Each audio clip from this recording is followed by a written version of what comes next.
Okay, so this is maybe a hypothetical question, but the other night on Greta, the guys from... It's Fox News Channel, Vince. Greta Vince, that's what she's on Fox.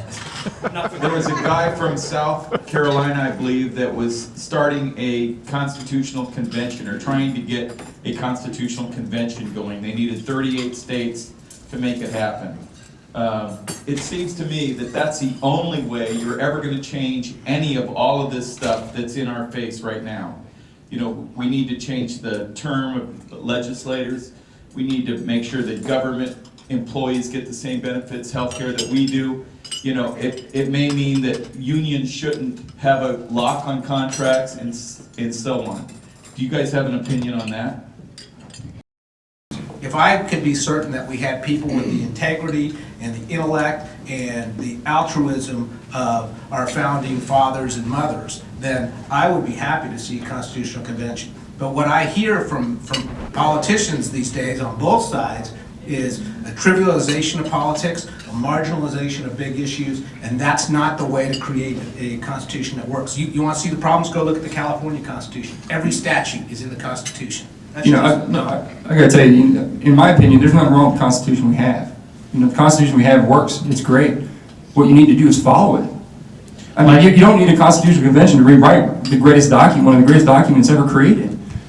Just follow what it says. I mean, what we saw happen about 2 weeks ago on Sunday was a complete rejection of what was written. Well, that's your opinion. That's not my opinion. Did you watch what happened on Sunday? That's your opinion, and you're fully welcome to have that opinion. But for you to no, we are a nation of laws.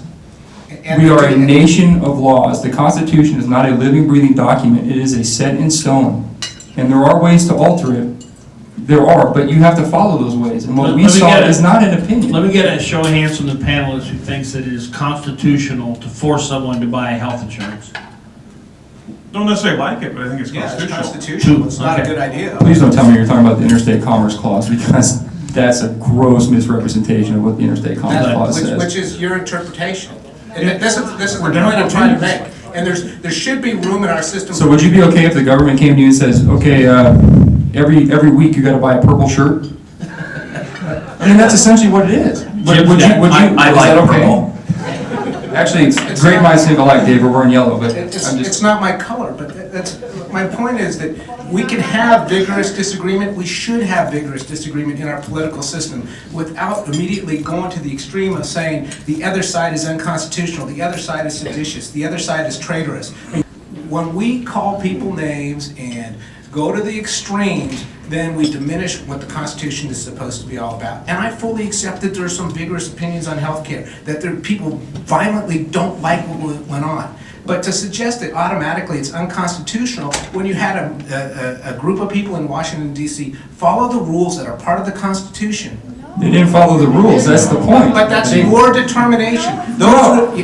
Okay, well then you're talking about totalitarianism. You're talking about totalitarianism if you're going to go on this route, because if everything boils down to an opinion, then whoever is in office can do whatever they want.